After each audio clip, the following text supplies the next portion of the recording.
What's up, everybody? Welcome into another episode of the Celtics Talk podcast here on the NBC Sports Boston Podcast Network. And it just feels right to have the OG, the podcast king, John Karalis, Locked On Celtics. You can read him over at Boston Sports Journal. So look, I was trying to kick around. I need people to talk about these summer leaguers, and you were at least there the other day watching this ragtag group rumble around. Let's start with your 10,000-foot view. What are you thinking as the Celtics prepare to head west to Las Vegas? Well, the first thing I want to know is who 80% of these guys are. Why do you think you're here? Yeah, it's funny because I was sitting there and there was a photog next to me who was shooting some stills, and one guy dunked on another guy, and he was like, "Who was that?" And I'm like, "I don't know." And I shot over to like Jay King and Adam Himmelsbach. I'm like, "Who was that?" And Jay's like, "That is a good question." So we're learning about some of these end of the bench kind of guys as we go along. Obviously, the number one thing I'm watching is Sam Hauser. You kind of want to see how J.D. Davison shows out for his first taste of quote unquote NBA basketball. And then, Juhann Begarin, who is the draft and stash, and want to see how he does. Everyone else is kind of like, there's like a little bit of interest in Matt Ryan and Broderick Thomas because they've been around.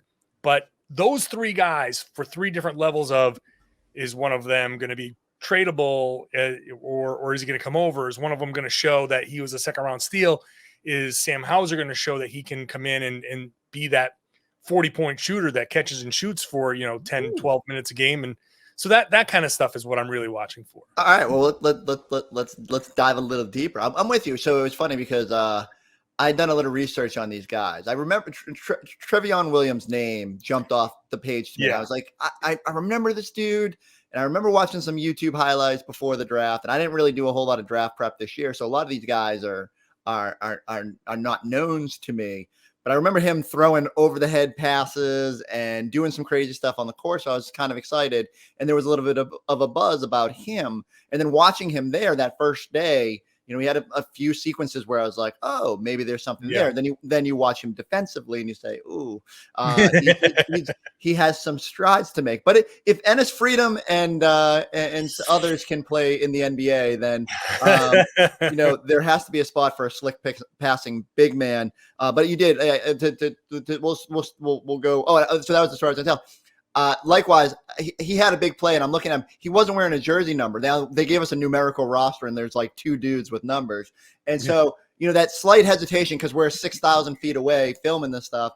I'm going, I think that's Trevion Williams, but I don't know for sure. And the last thing I want to do is put on Twitter, like start up the hype train and then find out it's somebody else. So eventually I figured it out. It was Trevion Williams, and the hype train could start. But I do want to start with Sam Hauser. So signs his what they're calling a 3-year, $6 million deal. But I mean, we all know this is a little bit of semantics with end of the bench guys, and I do believe the first 2 years are guaranteed, but third year is a little bit of a phony year there.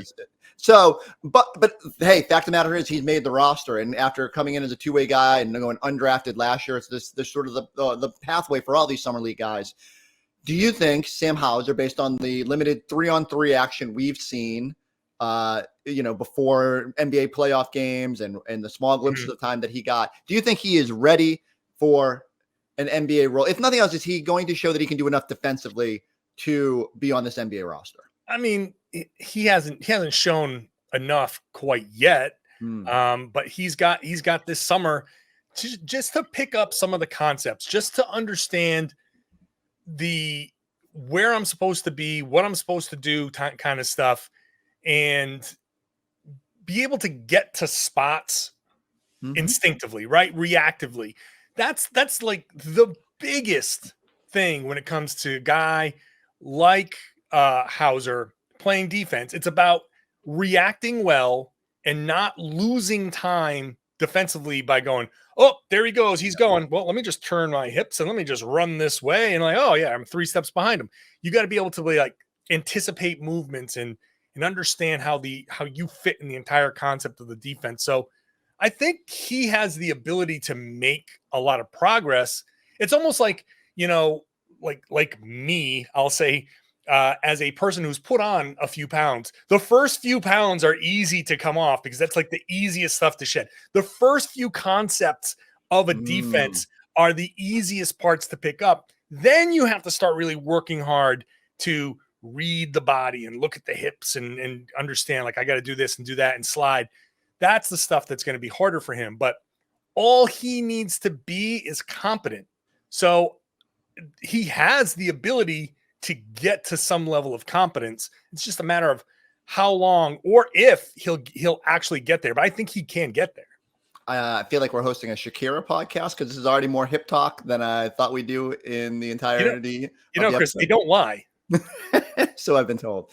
What I did like is when he was kind of questioned on it today, and the main line of questioning with Sam Hauser was, hey, where have you progressed? What are you trying to see at Summer League? And we all know the answer is on the defensive end. Although I don't know if Summer League is exactly the spot where I gauge too much on defense, when it's like a glorified pickup game and guys are just jacking shots trying to get attention. All that being said, I do think it's fair. And I love that he came out and said, look, the Celtics team is based on defense. And if I'm going to be here and if I'm going to get the role that I think I deserve, then I need to be able to play on that end. And so at least he's aware. He was given the talking points before he went up there. And I think he's eager to show that he belongs at this level. That shot clearly belongs at that level. I mean, that ball doesn't get shot. It sort of just gravitates gently. It's a beautiful. I've never beautiful seen form. a shot like that. Really? I've never seen the shot. It has so much arc from three. It's the softest 3-pointer I've ever seen. It doesn't even, like, most people when they shoot the ball, like they're propelling it forward with their fingertips. It's like he's using the force to push the ball forward. It comes off his fingers like a tick earlier than most shooters, and that's why it has that arc. I remember asking him last season, did you try to do that? Because it's so unusual to me to see a 3-point shooter get the ball that high. And he's like, that's just kind of how it always was. It's kind of interesting. But you know what that does? It makes it just land softly. You get a couple of those shooters bounces. And it also, I think Robert Williams is going to love playing with this guy because it's going to make for much softer bounces off for those offensive rebound putbacks. So that's going to be a fun thing. More Sam Hauser, more putbacks. I thought you were going to say that he was going to try to, like, Rob would have new heights to try to elevate to block shots. Like, it's one thing to block a lone line drive shot. It's another to get up there and block a Hauser attempt. So you know what? Hauser was number 1 on my intrigue list. Number 2, you brought him up as well. Juhann Begarin. Still, I mean, we make the joke with Jason Tatum, but he is still 19 years old. Second round pick of the Boston Celtics last year. Got stashed in France. Had not a great year, especially because his team got elevated a little bit over there and was probably out of its realm. But I don't think you draw too much out of the stats. It's just, is he progressing? Is he learning how to play? Is he using some of the? He's a 19-year-old kid with an NBA body, 6'5", 220, moves and is athletic. But he's still trying to figure out what do I do with this? Like a little puppy who just kind of trying to find their way.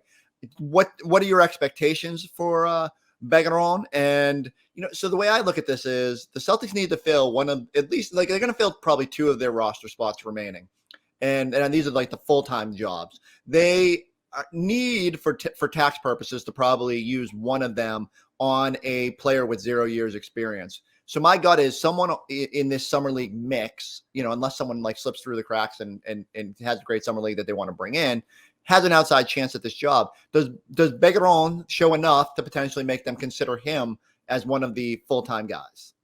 I'd be surprised. I'd be surprised if he was the guy. He still seems kind of raw. You want to see a little bit more of him. It's hard to check out the international stats and get a real gauge, but also if he was kind of more ready, I think the stats would look a little bit better. But he still seems a little, like you said, that the puppy dog with the big paws, and you're like, man, this guy's got a lot of room for growth. But I want to see where that jumper stands. I want to see how that handle looks.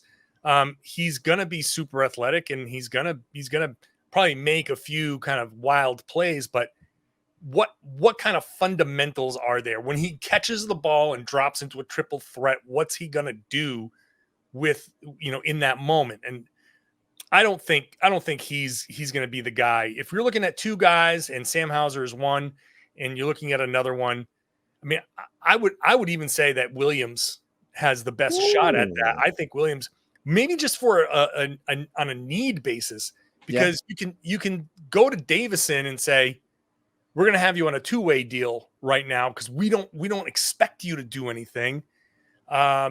Just you're on a developmental year, so that's going to be a two-way thing.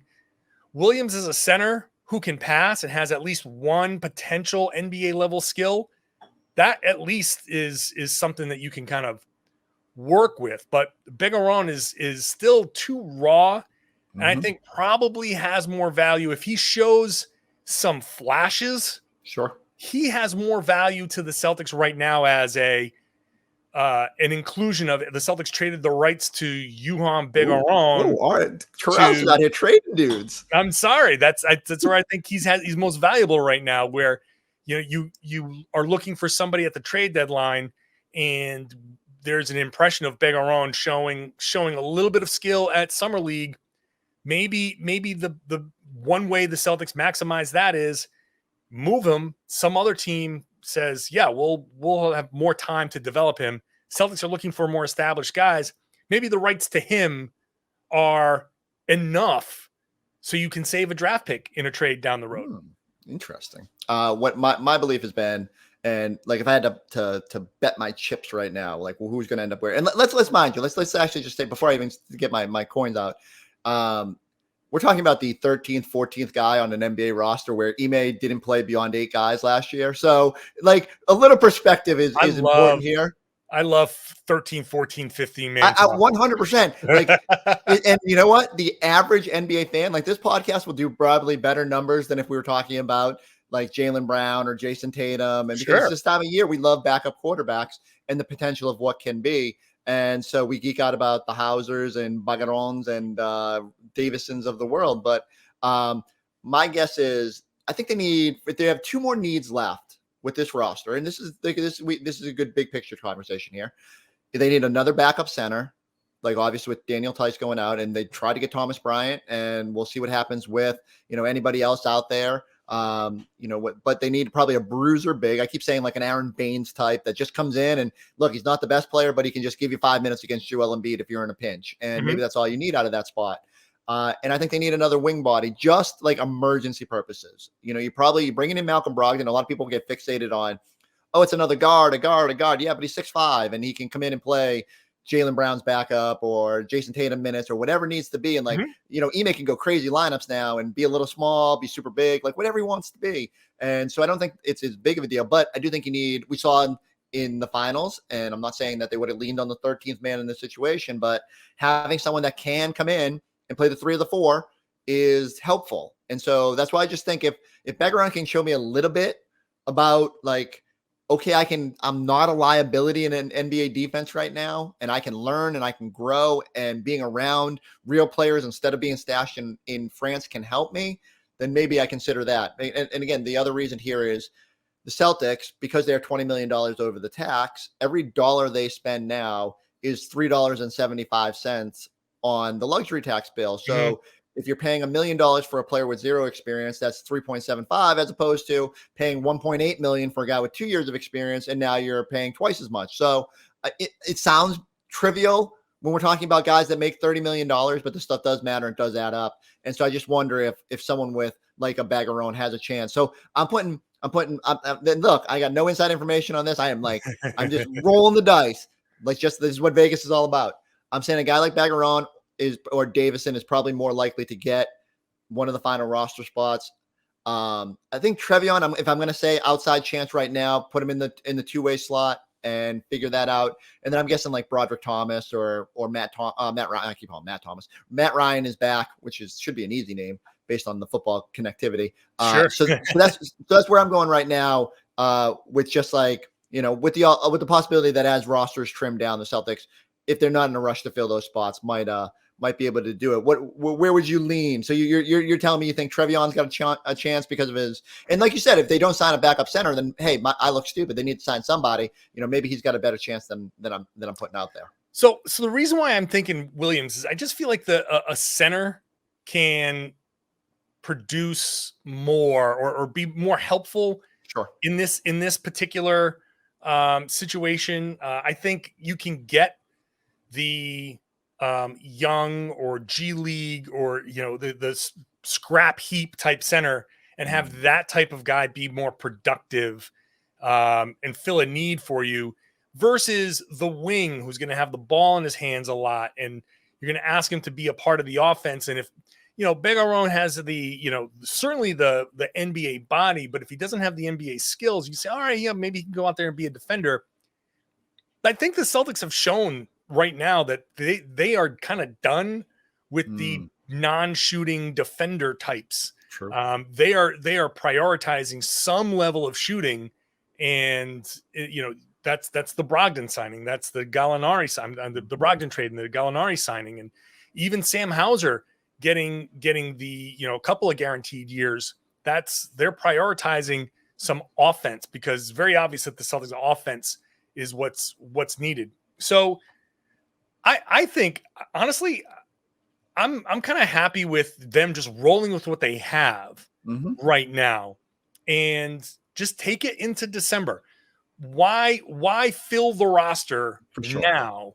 Because if you fill it to 15 and it doesn't fit, right, and you need to add somebody, now you're cutting somebody. If we're talking about tax purposes, now you've got dead money on the cap, which is worse for tax purposes. So carry your 13 or 14 into the year, and then when December 15 rolls around and you've been rolling with Luke Cornett off the bench as your third big, you say, okay, we've got 2 months of evidence. Now let's see. Does this work? Hey, if it works, then great. You don't have to add anybody. If it doesn't, you're like, yeah, Cornett's, not even adequate enough. So we got to go figure something else out. Then you figure something else out. You got 2 other traded player exceptions that are in the almost $7 million range from what was it? The Schroeder and there was one more. Tice? The Titan. No, wait. When I'm trying to had it in my head. There's one more from last that expired. I'd like because the Fournier one is the only one that anyone cares about right now. But yeah, I'm with you. There's one other trade from last year. They do have 2 more that they can use. So Josh Richardson. So they have avenues. You can trade players. You can trade for use the TPE. You can find just somebody that's gonna be cut, or maybe some G leaguer that's shown up. So I feel like I'm in no rush. I'm comfortable where the Celtics are.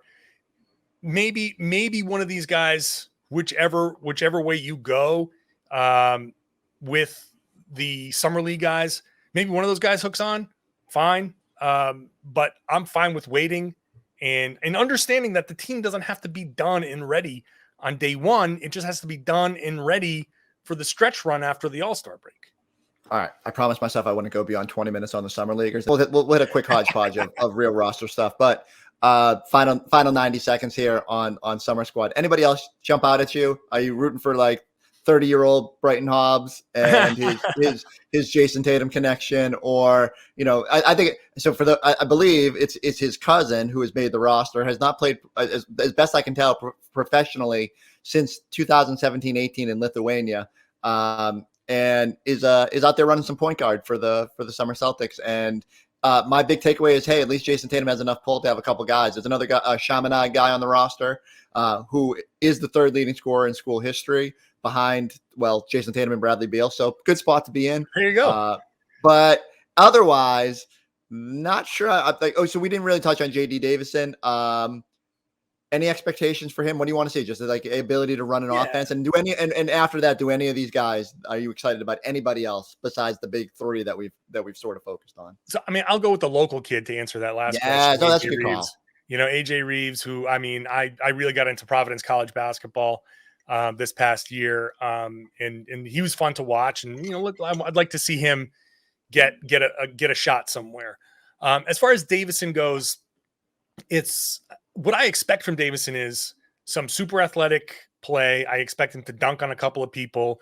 I expect those gifts to be shared around extensively and people to really lose their minds on the JD Davison hype train. And then, I want to see how his actual decision making goes, and his skills, his the ball handling, the shooting, and see, I mean, he has the potential to be a second round steal. He came into college so highly touted, and then it didn't go great there. And you hear the quotes from his coach were like, yeah, it's the first time he had to really compete for something. And when that doesn't go well, maybe it's a little dose of reality. So I'm wondering, my biggest question with Davison is, does he use that dose of reality after being so highly touted to fuel his future? Or does he go James Young and say, nah, it's not a big deal. I'm fine. My skills are good enough. I'll be fine. That, and I think his career can go either way. So the one thing I have a question on is there any dog in JD Davison? I thought it was interesting. 5 minutes, 5. I gotta be a dog. But hey, same deal. At least he recognizes that at this level and in this team, you have got to play defense, and he's got to get better at it. He's got to get less sloppy with the basketball. Although I did love the jokes right after he got drafted that people were like, he'll fit in perfectly with the Celtics that turned the ball over 1,000 times in the playoffs. So, good on you, Twitter people. All right, let's end. Let's end with a couple, because in case people just actually do not care about Summer League, which they shouldn't. This isn't the championship Summer League Celtics of years past. This is a little bit more rough around the edges. But we talked a little bit about Chris Forsberg doesn't believe in summer Celtics. Bulletin board material. I'm eager to see them prove me wrong on that regard. It will take Sam Hauser scoring 40 a night for this team to emerge with a Summer League championship. What else are you looking for this summer? As you just final like check boxes for the Celtics here down the stretch, filling out the roster, the Grant Williams extension. What's got you excited about the rest of the way? Yeah, I mean, I think the Grant Williams extension is an interesting one. People talk about the Jaylen Brown extension, but I just expect that to be offered and rejected because he stands to make like $50 million more going into free agency and doing what Bradley Beal did. So what I hope doesn't happen is that people overreact to Jaylen Brown rejecting an extension offer from the Celtics, because people who don't understand at least the easiest points of the CBA are going to overreact and like, no, this is kind of how this is going to go. This is the expectation. Grant's extension is interesting because he had such a great shooting season and improved significantly, but then he was really not playable or not great in the finals. And he kind of like, I don't want to say reverted, but he just had a tough run at the end. So, I'm wondering how much he's going to bet on himself. If the Celtics offer an extension, will he take it, or will he be willing to go into restricted free agency next year? What is the number you think if the Celtics came to Grant Williams and said, we're giving you 4x, like 3x, whatever, like what? I mean, if it was, it's probably in the. Is it in the Robert Williams? I think it might be a little bit less than what Rob got. So maybe like 8 or 9, somewhere in that $8 to $9 million. 436, and you're saying, and maybe you have to guarantee some of that money, and at the end, I think 436 with maybe some like incentives built in to get to the 40 or something like that, or to get up there. Maybe like a 3-pointer or 3-point percentage kind of thing, and maybe whatever. But I think some level of incentive to get him to that number, I think would be fair. And if he took it, then great. But I'm curious if he would say, you know what, that's not bad, but I feel like on this team, having made our run, I know that I'm part of it.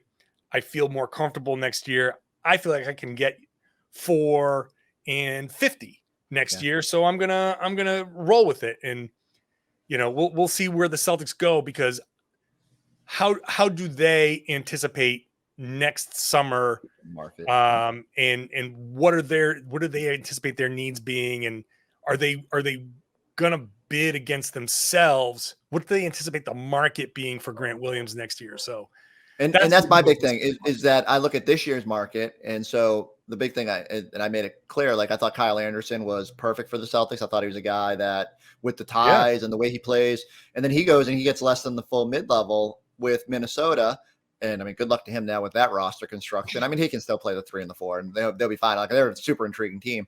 But even PJ Tucker, PJ Tucker got paid, but part of that is based on what he's done and being a veteran. And so, at first I thought Grant's market would be more robust. And I was probably thinking they're going to have to go 448, maybe in 4 years, 13 million, 52. But now, like after watching what went down this summer, I'm a little bit cooler on it. Certainly, I think the Celtics come in, as you said, somewhere probably south of Robert Williams money, just because it's like, well, here's a starter and potential defensive player of the year if you look at the odds, versus a sixth man who we don't know if he's going to be the Al Horford succession plan or where he fits in. Is he just a really good sixth man, seventh man? So I think they come in early. But if Grant's willing to go at 4'11", 444 overall, I think there's a conversation there that maybe you do get it done. And look, people are going to sneeze at it no matter what the number is, because that's what we do. Back to Avery Bradley getting 432 back in the day, and everyone's like, "Oh my God!" It's just it looks harsh at first, and 4 years out, we'll be like, "Oh my gosh, that's a steal of a deal." Like a Robert Williams deal in 4 years is going to look like criminal. Like it will be not be fair.